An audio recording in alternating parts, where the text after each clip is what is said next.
கொடுத்ததெல்லாம் கொடுத்தான். யாருக்காக கொடுத்தான்? ஒருத்தருக்காக கொடுத்தான், இல்லை ஊருக்காக கொடுத்தான் என்று பழைய பாடல்கள் நமக்கு வரும். இல்லையா?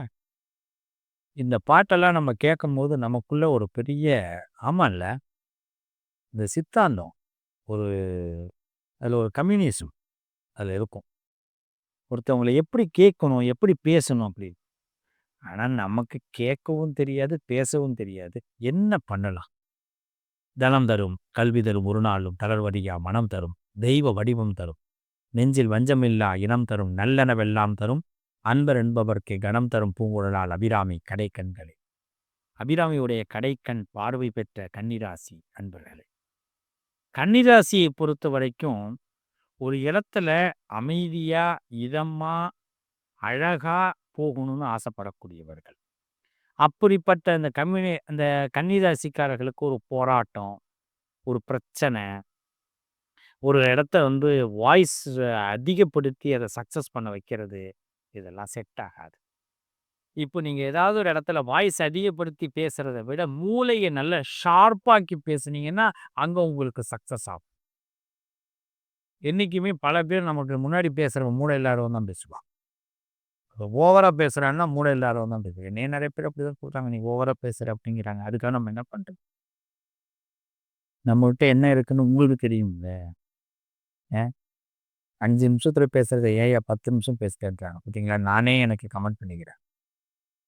ஏன்னா நம்ம இன்னொருத்தவங்க கமெண்ட் பண்ண போறாங்க. அது நம்ம பண்ணாம இருக்கிறதுக்கு நம்மளே பண்ணிக்கலாம்ல. என்ன கன்னிராசிக்காரர்களே. இதுதான் உங்க சூட்சமம். அவ்வளவுதான். இன்னொருத்தவங்க கன்னிராசிக்காரர்களை எப்படியாவது ஏதாவது ஒரு குறை சொல்வார்கள். ஏதாவது ஒரு கமெண்ட் பண்ணுவாங்க. ஏன்னா உங்க வளர்ச்சியில அவங்களுக்கு ஒரு பொறாமை இருக்கும். உங்களுடைய சமுதாய சிந்தனை, இந்த சிந்தனை எல்லாம் நமக்கு வரமாட்டேங்குதே அப்படின்னு கன்னிராசிக்காரர்களை கண்டு வருத்தப்படுவாங்க பல பேர். நிறைய இடங்கள்ல பட்டங்கள், பதவிகள், இந்த என்ன சொல்லுவாங்கன்னா, முதல் மரியாதை இதெல்லாம் ஈஸியா கன்னிராசிக்கு கிடைக்கும். ரொம்ப ஈஸியா கிடைக்கும். அதுக்கு காரணம் என்னன்னா, நீங்கள் உங்க செயல்களால் அது கிடைக்குதுன்னு மத்தவங்களுக்கு தெரியாது. நீங்க ஏதோ காசு குடுத்து வாங்குற மாரியே தெரியும். அது இல்ல. சும்மா இருக்க உங்களுக்கு பிடிக்காது. "சார் என்ன சார் செய்றீங்க?" "சும்மா இருக்கேன் சார்." இந்த வார்த்தை உங்களுக்கு பிடிக்காது. நீங்க சும்மா இப்படி குனிஞ்சுகிட்டு இருக்கீங்க. "சார் செல் பார்த்துக்கிட்டு இருக்கிறோம்." அப்படின்னா, கன்னிராசிக்காரங்க மட்டும் பார்த்தீங்கன்னா, பணத்த சம்பாதிக்கிறத பத்தியோ, பேர சம்பாதிக்கிறத பத்தியோ, புகழ சம்பாதிக்கிறத பத்தியோ, இல்ல அறிவு சார்ந்த வளர்ச்சிய பத்தியோ செல்ல பார்த்துக்கிட்டே இருப்பாங்க.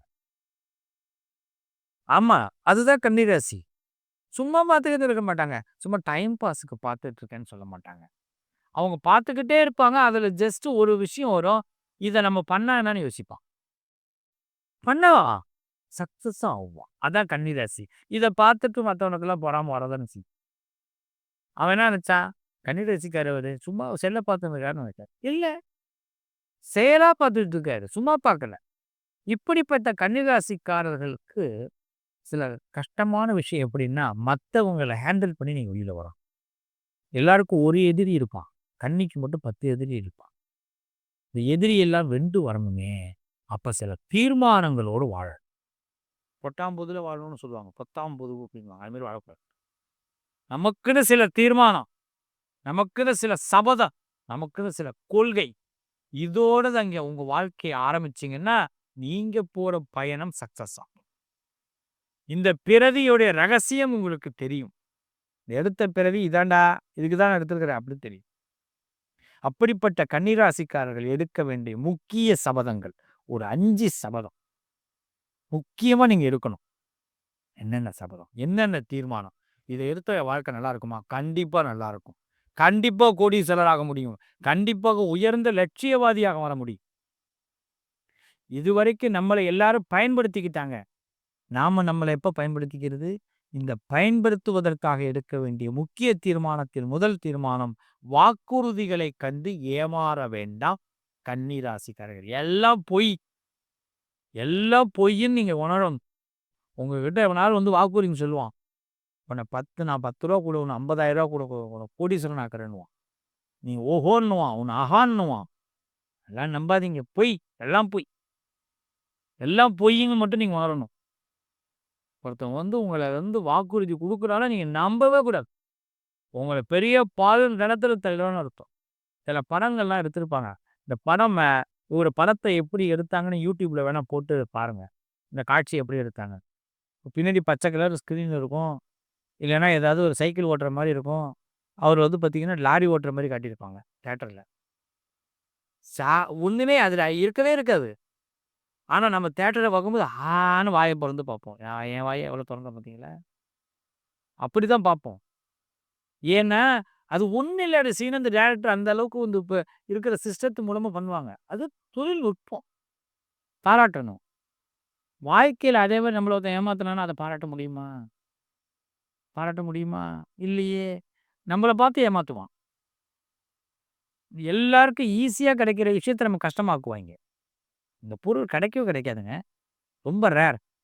சதுரங்க வேட்டைன்ற ஒரு படத்துல பார்த்தீங்கன்னா, அவரு ஒரு நல்ல தீம் எடுத்திருப்பாரு அந்த டைரக்டர். அது மாரி நம்ம எதிலயும் ஏமாறாம இருக்கணும் கன்னிராசிக்காரர்களே! யாருடைய வாக்குறுதிகளையும் கண்டு ஏமாறாதீங்க. இது முதல் தீர்மானம். ஆசை காட்டுபவர்களை அருகில் வைத்துக் கொள்ள வேண்டாம். இது 2வது தீர்மானம். தீர்மானம் என்ன? ஆசை காட்டுபவர்கள். ஆசையா பேசுறவன், ஆசை காட்டுறவன், நம்மள வந்து நம்ம மேல ரொம்ப அக்கறையா இருக்கிற மாரியே இருப்பான். அவனையெல்லாம் பக்கத்துல வச்சுக்காதீங்க. வேண்டாம், ஆபத்து. ஏமாளிகளாக நல்லா கவனிக்கணும். நெறைய பேரு நம்மள ஏமாளிகளாக மாத்துவாங்க. ஏமாளியா நெனச்சுப்பான். புரியுதுங்களா? ஏமாளியாக நம்மளை நினைக்கும் எத்தர்களை விலக்கணும். நல்லா கவனிக்கணும். நம்மள ஏமாளியா நெனச்சு நம்ம பக்கத்துல இருப்பான் பாருங்க. அப்படிப்பட்ட எத்தர்களை விலக்கணும். வேண்டாம். நவுர்றா. இதான் 3வது தீர்மானம். நான் ஏமாளி இல்லடா. நான் ஏகாந்தமா இருக்கிறேன். நான் உணர்றேன். அப்படின்னு நம்ம சிவனுடைய அருள் பெற்றவர்கள் கன்னிராசிக்காரர்கள். உங்க மனசு ஃபுல்லா சிவன் தான் இருப்பார். அப்படிப்பட்ட உங்கள ஏமாத்த முடியுமா? நீங்க வீழ்வது போல் வீழ்ந்து அவனுக்கு சந்தோஷத்த குடுக்குறாரு. நான் இப்ப என்ன தோத்து போன்னு நெனைக்கிறியா? நான் தோத்து போறேன்டா போடா. அப்படி நெனைக்கிறவங்க கன்னிராசிக்காரவங்க. ஆனா அவன் அது என்ன நெனச்சுப்பான்? நான் அவன தோத்து அடிச்சுட்டேனே அப்படின்னு நெனைப்பான். அது இல்ல. பணம், காசுல குறிக்கோளா இருங்க. பணம், காசு ரொம்ப முக்கியம். காசு, பணம். காசு, பணம், துட்டு, மணி. இதுல குறிக்கோளா இருங்க கன்னிராசிக்காரர்கள். அது உங்களுக்கு தர்ம வாழ்க்கைய குடுக்கும். பாவம் பார்க்காதீங்க. பரிவு காட்டாதீங்க. பாவம் பார்க்காதீங்க. பரிவு காட்டாதீங்க. எங்க காட்டணுமோ அங்க காட்டுங்க. எல்லா இடத்துலயும் பாவம், பரிவு காட்டுனீங்கன்னா கன்னி ராசிக்காரர்கள் முன்னுக்கு வர முடியாது.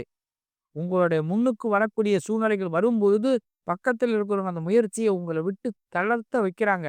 அதாவது பார்த்தீங்கன்னா, உங்களுடைய பயிற்சி, முயற்சி இதுக்கு நீங்க எங்கேயோ வெற்றி பெறணும். எவ்வளோ தூரத்துல இருக்கணும். ஆனா, உங்க பக்கத்துல உள்ளவங்களே, தெரிஞ்சவங்களே, அறிந்தவர்களே உங்களுக்கு அதாவது சொல்லுவாங்க இல்லைங்களா? எவ்வளோ கீழ இறக்க முடியுமோ அவங்களோட உள் வேலையெல்லாம் பார்த்துக்கிட்டே இருப்பாங்க. ஆனாலும் சிவனுடைய அருள் இருக்கிறதுனால கீழ விழாம நீங்க மேல போயிட்டே இருப்பீங்க. 100 கிலோமீட்டர் ஸ்பீட்ல போவீங்க. ஆனா, நீங்க 40 கிலோமீட்டர் தான் கடந்திருப்பீங்க. 100 கிலோமீட்டர் ஸ்பீட்ல போனா 100 கிலோமீட்டர் கடந்திருக்கணும். ஆனா, 40 கிலோமீட்டர் தான் கடந்திருப்பீங்க. இதுதான் உங்களுடைய வாழ்க்கை. இதுக்கு என்ன காரணம்? உங்க பக்கத்துல இருக்கிறவர்கள், உங்களுடைய தெரிந்தவர்கள், உங்கள கீழ இறக்கணுங்கிறதுல தெளிவா ஸ்கெட்ச் போட்டு போயிட்டே இருப்பான். அதனால தான் நான் சொல்றேன், அதிகபட்சம் இந்த 5 குறிக்கோளும் எத நோக்கி வருது? உங்களை இந்த உலகம் ஏமாளியாக நினைக்கிறது. ஏமாளியாக மாத்துவதற்கு முயற்சி பண்ணுது. அதுக்கு நீங்க இடமே குடுக்கக்கூடாது. இதுதான் நீங்க முதல் குறிக்கோளா நீங்க முடிவு பண்ணணும். இந்த 5 தீர்மானங்கள நீங்க இந்த 2025ல நீங்க கொண்டு வாங்க. இந்த இந்த வீடியோ பார்க்குறீங்க. இது எல்லா காலத்துக்கும் பொருந்தும். எல்லா வயசுல உள்ளவங்களுக்கும் பொருந்தும். எல்லா வயசுல உள்ளவங்களுக்கும் இது பொருந்தும். இந்த விஷயத்துல நீங்க தீர்மானமா சபதம் எடுங்க. இனிமே உங்கள யாரும் அசைக்க முடியாது. இந்த கன்னி ராசிக்காரர்களுக்கு சிவபெருமான் பரிபூர்ண அனுக்கிரகத்தை குடுக்கிறார். உங்களுக்கு உணர வைக்கக்கூடிய ஆற்றலை குடுக்கிறார். சித்தத்தை தெளிய வைக்கக்கூடிய ஆற்றலை குடுக்கிறார். சிறப்பாக உங்க வாழ்க்கை அமையப்போது. மீண்டும் ஒரு நல்ல சந்திப்பிலே, ராஜ வாழ்க்கையில உங்க வாழ்க்கைய எப்படி உயர்த்தணுங்கிற அடுத்த தத்துவத்தோடு நான் உங்களை சந்திக்கிறேன். வாழ்த்துக்கள். நல்லதே நடக்கும்.